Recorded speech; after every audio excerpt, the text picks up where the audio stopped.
podcast santai membicarakan seputar mahasiswa akuntansi, keuangan, dan juga seputar organisasi. Buat kamu mahasiswa akuntansi, episode kali ini wajib kalian dengerin ya.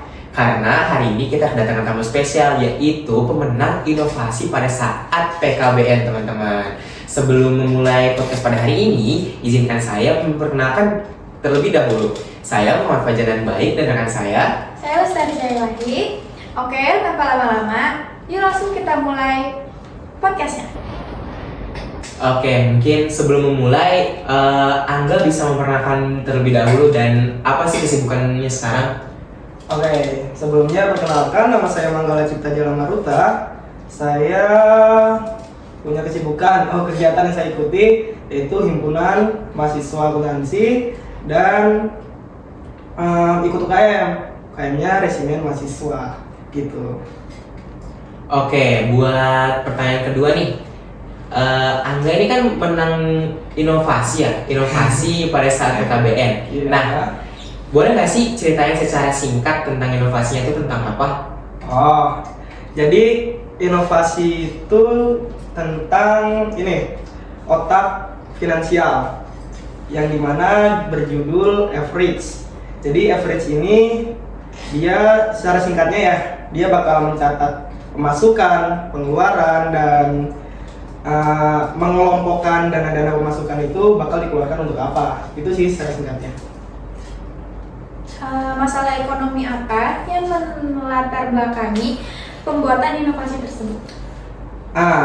Jadi saya buat average ini karena saya melihat semua orang, khususnya mahasiswa, itu dalam pengaturan finansialnya, keuangannya itu masih amburadul ya, bisa dikatakan amburadul, atau masih kurang tercatat lah seperti itu.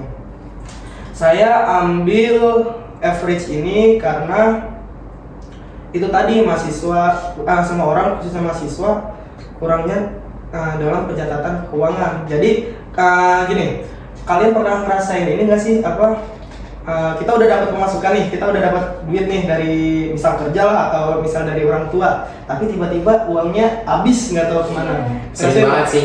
Iya, sering banget. Nah, saya angkat itu sebagai masalah buat inovasi ini. Nah, jadi average ini muncul untuk menyelesaikan masalah tersebut. Jadi pencatatan yang tidak rapi atau pengeluaran yang tiba-tiba keluar aja uangnya nggak tahu kemana, itu bisa tersolusikan gitu. Jadi semua pengeluaran kita yang kita keluarin pada bulan atau hari itu benar-benar ada ya. Iya. Juga bisa kita cek uang kita tuh habis kemana. Iya. Terus habisnya buat apa, kayak belanja, kayak gitu mungkin. Biasanya kan kita jajan-jajan juga kita nggak nyatet kan. Nah iya, biasanya kayak main bayar aja. Nah, itulah yang saya angkat menjadi inovasi ini. Oke, mungkin buat pertanyaan selanjutnya nih, kayak ada nggak sih peran akuntansinya dalam inovasi dari Angga ini? Peran akuntansi ya? Iya. Oke, di akuntansi kan kita diajarkan untuk mencatat keuangan dari perusahaan sampai ya yang lain-lain lah, intinya dicatat semua gitu kan. Iya, semuanya detail. Nah, itu. Nah, peran akuntansinya ini, saya di akuntansi kan baru semester 2 juga. Ya. Tapi saya udah belajar kayak uang ini harus, meskipun mau keluar berapa, mau diutangkan, mau di apa-apakan, itu harus dicatat. Nah, sangat berperan sih buat inovasi saya, karena saya juga membuat aplikasi ini untuk pencatatan kan. Jadi akuntansi itu sangat sangat berperan banget gitu di inovasi ini. Iya juga sih, karena ada yang bilang juga kalau misalkan belajar akuntansi itu berarti kita mendetailing ya. Nah, itu dia. Jadi semua itu tersusun secara rapi. Iya, betul. Gitu. Oke, buat pertanyaan selanjutnya nih, bagaimana inovasi ini berkontribusi terhadap efisiensi dan transparansi ekonomi? Oke, kita membahas ekonomi dalam lingkup individu aja ya. Jadi kalau transparansi, aplikasi ini saya rancang bisa digunakan untuk siapa saja. Dan tapi dengan ini tidak semua data kita berikan kepada orang lain. Jadi privasi tetap terjaga, terus keamanan pengguna aplikasi ini tetap terjaga gitu. Sedikit transparan untuk siapa saja, tapi tidak tetap mengutamakan privacy. Soalnya kan ini berkaitan dengan uang ya. Iya. Jadi Hal agak pribadi. itu hal pribadi. Untuk efisiensi juga bisa digunakan semua orang juga, karena kegunaan aplikasi ini itu banyak sekali. Saya di inovasi ini mengembangkan aplikasi ini juga berbasis AI. AI itu digunakan dalam apa sih? Dalam apa? Ngapain sih AI-nya gitu kan? Saya berpikiran untuk si AI ini tahu pemasukan kita berapa, dan AI ini yang mengelompokkan. Jadi kita nggak usah bingung-bingung. Misal bulan ini pemasukan kita berapa, nanti untuk jajan berapa, untuk dana yang lain berapa, untuk transportasi, untuk HP dan lain-lain, internet dan lain-lain itu berapa. Jadi AI ini yang mengatur, tapi kita bisa nanti rubah. Misal nih jajan kita perlu agak banyakan dikit, nah itu bisa diatur sama kita. Jadi AI ini kayak membantu kita buat memanage uang itu. Tetap, jadi meskipun ada jajan, ada keperluan yang lain, kita masih bisa nabung. Kita tinggal bilang ke AI-nya mau nabung berapa, nanti dibuatkan patokan untuk jajan berapa, untuk yang lain berapa, itu dari AI-nya gitu.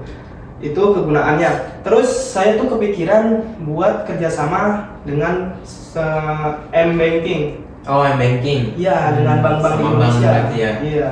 Jadi bank ini nantinya masyarakat kan menyimpan uang di bank ya. Iya. Nah, saya kepikiran buat kerjasama itu biar gini. Misal nih kita mau jajan, kita nanti di aplikasi itu ada sebuah tulisan atau opsi, kita pilih jajan di situ. Nah, untuk ini kan penjual-penjual sekarang udah pakai kris ya. Ya. Jadi misal kita scan, nanti uang yang berkurang itu di pendataan kita langsung jajannya, nggak ke yang lain. Kalau misal di bank ya, M-Banking, itu misal kita pakai kris, itu kan saldonya berkurang. Itu kita nggak tahu kan dipakai untuk apa. Nah, kalau misal kita pakai aplikasi yang ini, yang inovasi ini, dia bekerja sama dengan bank. Misal kita mau jajan, tinggal pilih jajan, atau kita mau bayar Gojek, kita pilih transportasi, itu nanti yang itu kan udah dikelompokkan, itu yang berkurang nih uangnya itu dari pengelompokan itu. Oh, jadi datanya tuh udah di ini ya, mungkin di kayak apa ya? Waduh, jadi bingung saya jawabnya. Apa tuh? Jadi iya, jadi misal nih kita milih jajan, itu kan uang udah ditetapkan berapa, kita bayar kris, yang berkurang itu dari jajannya, dari ininya jajan. Ada pengelompokannya gitu. Iya, Nah, dikelompokin. dikelompokin. Jadi Ya itu, jadi ukurannya kegunaan itu seperti itulah. Jadi bukan hanya pencatatan pemasukan pengeluaran doang, kita juga bisa mengatur. Kita mau ya itu tadi ada opsi kayak gitu.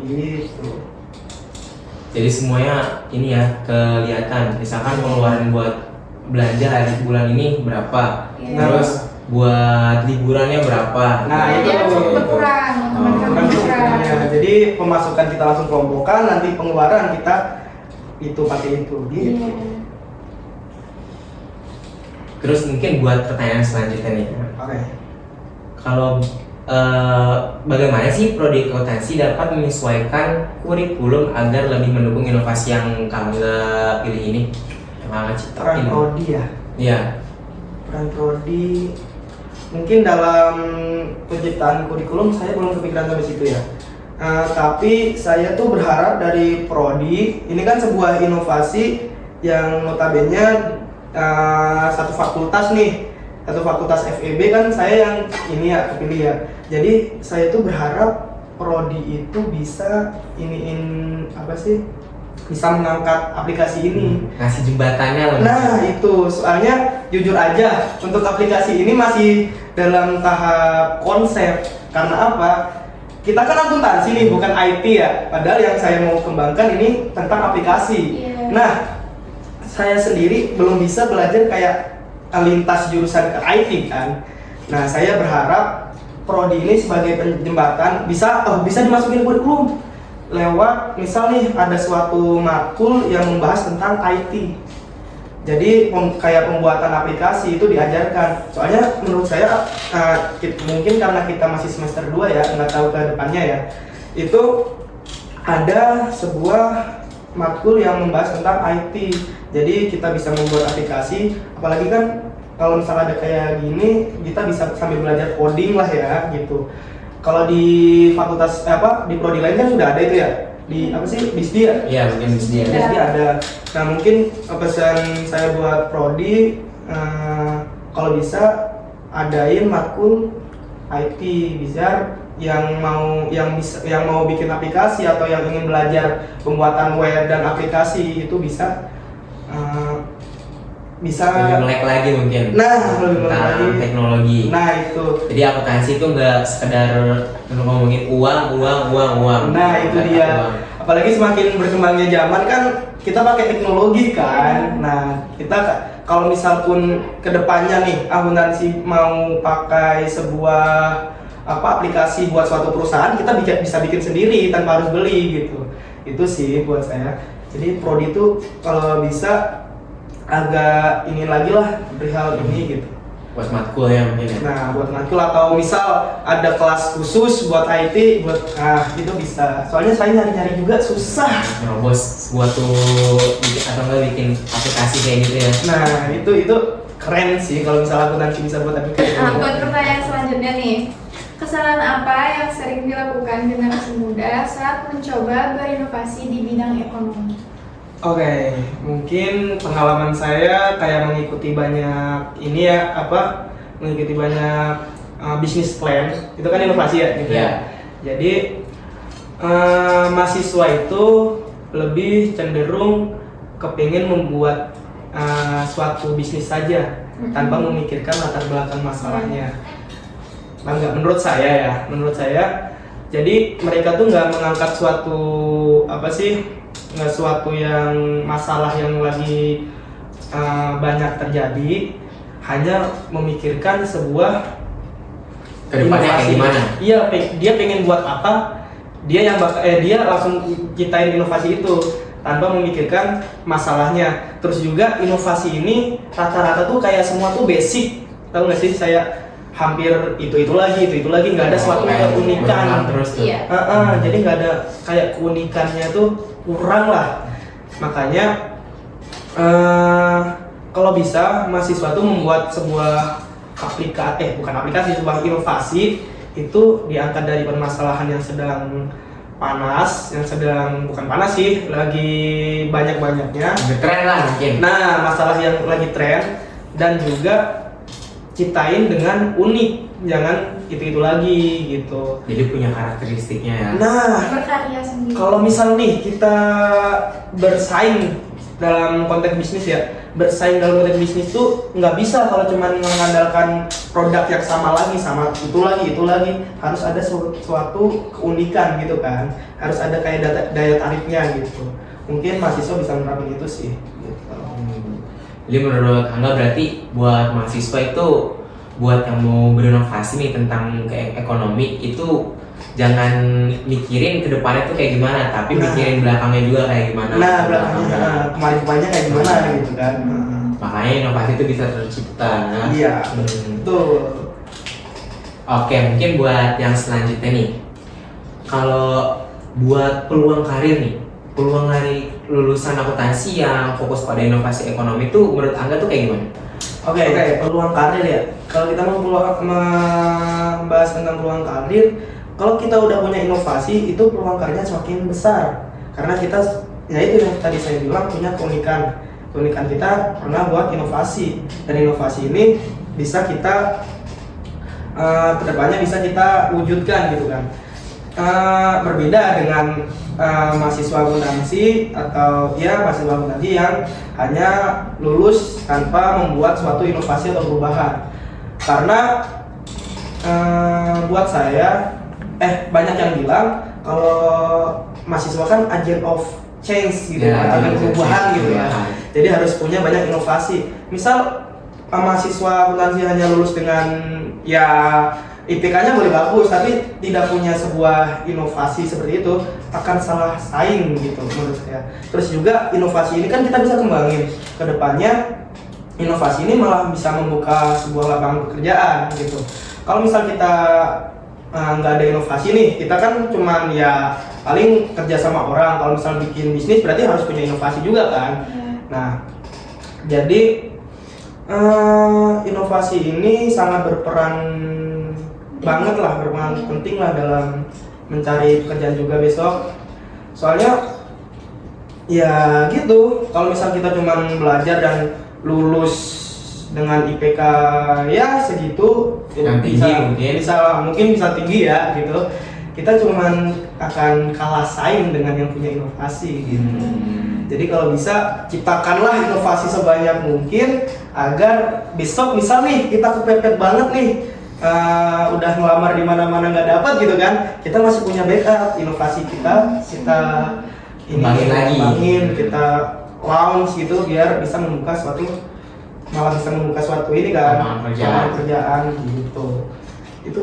Tuh, jadi teman-teman, misalkan kalian punya sebuah inovasi-inovasi nih, itu tuh jangan cuma terpikir di kepala, tapi kalian juga harus mikirin gimana caranya bertindak, gimana cara merealisasikan inovasi tersebut. Nah, dari inovasi yang kalian bikin ini, barangkali itu bisa menjadi sebuah lapangan pekerjaan buat orang lain, teman-teman. Nah gitu. Terus juga jangan bingung mau merealisasikan ini tuh lewat mana. Soalnya dari fakultas sendiri, dari universitas sendiri juga banyak mengeluarkan seperti PKK, B2K, P2M, PKM, itulah itu. Terus ada PKM juga gitu kan. Itu bisa jadi sebuah batu loncatan buat agar inovasi kalian tuh bisa berkembang. Nah itu gitu. Tuh, selain itu juga berarti fakultas atau univ juga tuh nyediain wadahnya, teman-teman. Jadi buat kalian tuh juga harus melek sama informasi-informasi apa yang ada di dalam universitas. Nah, jadi kalau misalnya kalian melek tentang informasi-informasi, itu kalian bakal tahu tentang kedepannya kalian mau apa. Kayak misalkan yang tadi kita udah ngomongin sebuah inovasi. Nah, inovasi itu mungkin bisa bisa ke arah bisnis plan. Nah, tadi tuh ada wadahnya dari P2MK dan juga PMK ya. PKM ya. PKM. Jadi fakultas ini juga mewadahi lah, bukan membiarkan inovasi hanya seperti itu aja gitu, hanya kita aja gitu. Oke, menurut Anda sendiri, apakah lulusan akuntansi di Indonesia sudah siap menghadapi tantangan masa depan? Tantangan masa depan ya agak berat nih. Kita kalau ngomongin masa depan kan tahu sendiri ya, akuntansi itu bakal seorang akuntan tuh bisa kalah dengan AI kan. Iya. Nah, sulit sih akuntansi buat mencari ke depan itu. Soalnya mau nggak mau kita saingannya bukan sama manusia lagi, sama AI. Jadi kalau bisa berkolaborasilah akuntansi dengan AI. Jadi bukan AI yang menggantikan akuntan, tapi akuntan yang bisa membersamai AI, bisa yang menggandeng AI buat berkembang gitu. Jadi pelajaran AI ini nggak sepenuhnya salah. Mereka kan kayak menurut saya cuma membantu seorang ini ya, membantu kayak kita gini untuk menjadi untuk mempermudah ya, mempercepat gitu kan. Tapi kalau misal kita tidak bisa mengendalikannya, kalau misal kita nggak punya kayak suatu yang bisa diunggulkan dari AI, itu kita bakal kalah ke depannya gitu. Jadi kalau bisa bukan AI yang menggantikan manusia, tapi manusia yang harus merangkul AI untuk kerjasama ke depannya agar lebih wow gitu. Ya, lebih siap. Lebih siap, lebih wow gitulah intinya. Gitu. Tuh, berarti dari jawaban tersebut juga itu bisa disimpulin kalau misalkan AI itu bukan sepenuhnya salah gitu. Jadi gimana sih caranya juga, kita juga harus mikirin gimana caranya buat kita berkembang tuh bersama AI. Nah, jadi si AI itu mungkin bisa kita jadiin sebuah wadah juga buat kayak kita mencari informasi-informasi dan gimana cara kita berkembang juga kayak gitu teman-teman. Ya, Buat kita siap menghadapi tantangan masa depan nanti. ya gitu. Terus buat pertanyaan yang selanjutnya nih, kan kita juga udah ngomongin inovasi yang dari Kak Angga tadi, Kak Angga nih. Ya. Nah, kalau misalkan kita mau membangun sebuah portofolio inovasi nih dari sejak dini tuh kayak gimana sih? Kalau buat saya ini mungkin dari awal teruslah berinovasi ya, teruslah banyakin inovasi karena di portofolio juga sangat berguna kan. Misal nih kita pernah membuat aplikasi apa gitu kan, itu kan kedepannya bakal ya emang jadi keunikan sendiri daripada mahasiswa yang lain kan. Ya. Jadi sebisa mungkin kita tuh juga melek dengan apa pembuat sih ya, jadi kayak kita tuh harus sebisa mungkin perbanyak membuat inovasi menurut saya, karena inovasi ini kedepannya sangat berguna. Mungkin yang saya jelaskan tadi, mungkin kita nggak keterima sebuah perusahaan tapi kita bisa membuka lapangan pekerjaan, itulah dari inovasi. Jadi sebisa mungkin perbanyaklah membuat inovasi. Mau inovasi itu sejelek apapun kan itu masih bisa berkembang ya. Jadi ciptainlah dulu inovasi gitu. Mulai dari ciptakan dulu, lanjut dikembangkan gitu. Berarti kita kalau misalkan mau memperbaiki portofolio kita nih, itu jangan nge-stuck di situ aja ya. Iya. Nah, jadi semua yang kita pikirin itu tuang aja gitu. Tuangin aja. Tuangin, Ekspresikan iya, aja. ekspresikan. Karena kita nggak tahu yang kita butuhin itu nanti yang mana mungkin. Betul. Nah, Angga tadi udah ngejelasin nih tentang inovasinya. Iya. Di awal juga ngejelasin tentang aktifnya Angga di organisasi. Iya. Seberapa besar peran organisasi kemahasiswaan dalam membangun pola pikir inovatif? Oke, organisasi kemahasiswaan ya. Saya itu kalau misalnya bicarakan organisasi, saya udah berorganisasi sejak SD, SMP, SMA. Jadi nggak jauh-jauh dari organisasi. Buat saya, organisasi itu melatih cara berpikir kita, cara apalagi ya, melatih diri kita, khususnya lebih ke soft skill itu lebih lebih ditingkatkan gitu kan. Soalnya yang kayak bisa ngomong, bisa berpikir kritis, banyak masalah yang bisa langsung dihadapin itu kita temui di organisasi. Buat saya organisasi kemahasiswaan itu mengajarkan hal-hal tersebut yang kita nggak dapatkan di kampus. Misal nih kita cuman ke kampus doang buat menerima mata kuliah gitu kan, kita nggak diajarkan kayak gitu. Jadi buat saya sangat berperan penting ya, apalagi buat inovasi kan kita dituntut buat berpikir kritis. Jadi kayak masalah apa sih yang perlu kita selesaikan dengan inovasi kita gitu. Mungkin itu kayak organisasi mengajarkan kita bahwa tidak cuma nilai IPK yang harus kita kejar, tapi skill-skill yang lain itu harus kita kembangkan juga, karena kedepannya juga yang dibutuhkan ya IPK sangat juga berpengaruh gitu kan, tapi yang lebih berpengaruh adalah skill gitu. Mungkin itu peran organisasi mahasiswa gitu ya, itu sangat penting buat saya gitu.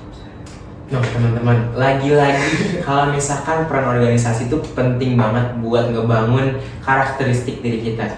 Karena dalam organisasi itu kita benar-benar mungkin jatuhnya itu simulasi kerja ya. Kayak semuanya itu ada strukturnya. Betul. Nah sama kayak di dunia kerja juga itu ada strukturnya. Begitupun di organisasi. Jadi semua pekerjaan itu terstruktur arahnya kemana dan tujuannya tuh apa teman-teman. Nah di organisasi juga itu kan kita diajarkan buat kerja sama ya. Nah di perusahaan kan besok kita kedepannya akan bekerja sama kan, nggak mungkin kita ngerjain sendiri kan. Jadi kita udah dapat pelatihan di organisasi gitu menurut saya. Oh, ada juga berarti simulasi. Kayak misalkan kita butuh kontrak dengan sebuah perusahaan-perusahaan besar nih. Nah, kita juga mungkin ada momennya itu ada program kerja yang emang itu membutuhkan kolaborasi dengan eksternal atau pihak luar.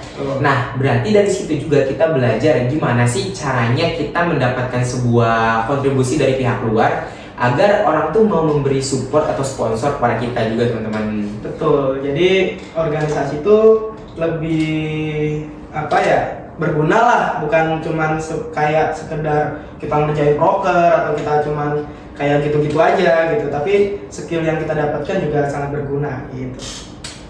Oke, mungkin kita ke pertanyaan yang selanjutnya. Nah, kalau ngomongin skill tadi ya, buat inovasi sama skill-skill yang dapat pada saat organisasi. Nah, menurut Angga nih, skill apa sih yang perlu dipersiapkan untuk mahasiswa akuntansi untuk menciptakan inovasi yang serupa gitu? Latar belakangnya itu ada nggak sih? Kayak misalkan ada mahasiswa akuntansi yang pengen nyiptain inovasi yang sama gitu. Jadi skill apa yang diperlukan gitu kan? Iya. Mungkin yang tadi saya bilang berpikir kritis sih, lebih ke masalah apa yang sedang ini kita cari solusinya dengan inovasi tersebut. Terus juga kita nggak tahu ya, secara tidak langsung juga perlu skill komunikasi kan. Kita kan buat inovasi ini kedepannya pasti bakal banyak ngobrol dengan orang gitu kan, banyak anggap aja presentasi lah buat aplikasi ini seperti ini, inovasi ini seperti ini gitu kan. Jadi ya selain itu secara tidak langsung juga kita perlu skill komunikasi seperti itu. Yang paling dititik beratkan sih yang itu sih, yang berpikir kritis. Kita kan di organisasi pastilah dapat kayak masalah tetap pasti ada kan. Tapi bagaimana cara kita menyelesaikannya itu yang kita bawa ke masa depan gitu, ke inovasinya gitu. Jadi itu sih. 3. Nih buat pertanyaan selanjutnya nih, apa peran dosen dan mentor dalam mendorong lahirnya inovasi ekonomi? Oke, dosen dan mentor ya, kita bicara sama dengan dosen aja ya.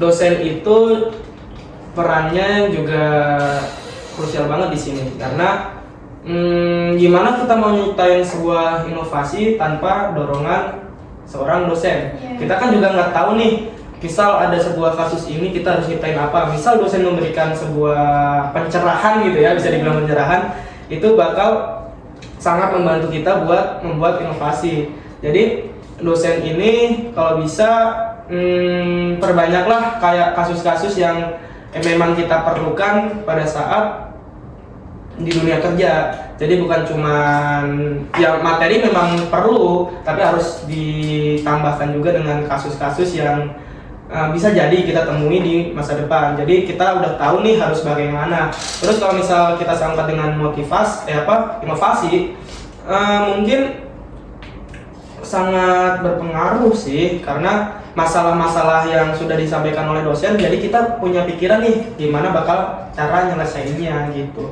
Jadi dosen sangat berpengaruh buat inovasi gitu, kita nyiptain inovasi. Oh, jadi kayak mungkin yang dari tadi Angga jelasin tuh kayak soal-soal studi kasus tuh penting berarti ya. Iya. Nah, jadi kayak buat menganalisis gimana sih inovasinya lagi-lagi bisa muncul kayak gitu. Nah, iya. Jadi kita udah tahu nih, misal ada sebuah masalah, kita udah biasa dihadapkan dengan masalah-masalah sebelumnya dan penyelesaiannya bagaimana. Jadi setiap kalau misalnya ada masalah yang muncul, kita bisa menciptakan inovasi dari pengalaman-pengalaman studi kasus itu gitu. Oke, buat pertanyaan yang selanjutnya nih. Kalau menurut pandangan Angga nih, penghargaan itu mempengaruhi masa depan profesi akuntansi nggak sih? Penghargaan? Iya, penghargaan dari inovasi yang Kak Angga dapat. Mempengaruhi pandangan tentang masa depan profesi akuntansi. Jadi ada sangkut pautnya nggak sih sama akuntansi itu buat kedepannya kayak gimana? Penghargaan ada sangkut pautnya nggak gitu ya? Iya. Oke. Kalau misal itu saya tuh buat inovasi pada saat PKBN emang sih ada kayak mengharapkan sebuah penghargaan ya. Tapi yang saya inginkan itu bukan cuma penghargaan aja. Mungkin bisa juga pengalaman dan cara kita menyelesaikan masalah agar masalahnya selesai gitu kan. Nah, bakal ngaruh ke akuntansi atau enggak? Ngaruh sih, karena semakin banyak penghargaan yang dikeluarkan, misal lomba-lomba seperti itu, maka makin banyak juga inovasi-inovasi yang keluar. Itu kan akan mempengaruhi dunia akuntansi ya. Jadi dunia akuntansi itu semakin berkembang dan berkembang. Makanya untuk apa? Mungkin yang sedang mendengarkan podcast ini kalau bisa boleh kalau ada yang mau membuat bisnis plan seperti lomba gitu yang mendapatkan penghargaan agar inovasi-inovasi ini semakin tercipta gitu sih. Oke, pertanyaan selanjutnya nih. Menurut Anda, bagaimana perkembangan profesi akuntansi dalam 10 tahun ke depan nih? Oke, Lebih jauh lagi. menurut saya ya, pandangan saya ya, buat akuntansi 10 tahun ke depan tuh bakal susah ya. Maksudnya akuntan tuh bakal ya yang tadi saya bilang bersaing dengan AI itu emang bukan yang perihal yang mudah gitu kan. Jadi takutnya kan banyak kabar yang beredar bahwa seorang akuntan bakal digantikan oleh AI. Nah, pesan saya buat teman-teman, kalau bisa jangan jangan berpikiran bahwa kita akan digantikan. Tapi yang tadi saya bilang, kita harus bisa berkembang bersama AI. Jadi penggunaan AI itu memang perlu, tapi secara berlebihan itu tidak baik gitu kan.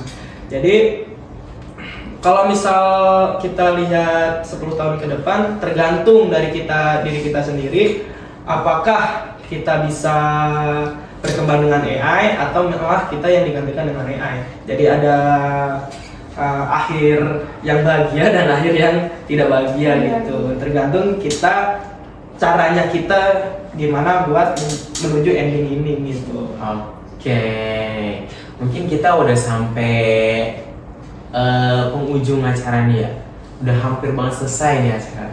Nah, mungkin tapi sebelum selesai nih, Kak Angga nih punya motivasi nggak sih biar orang-orang di luar sana nih buat mahasiswa-mahasiswa ataupun mungkin yang masih sekolah, si SMA atau SMP bahkan mungkin itu buat lebih mengembangin lagi inovasi-inovasinya yang mereka punya nih.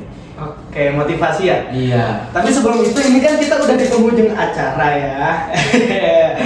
Wah, kira-kira kakak-kakak semua udah ada pandangan belum? Kalau misal nih bakal nyiptain sebuah inovasi apa gitu?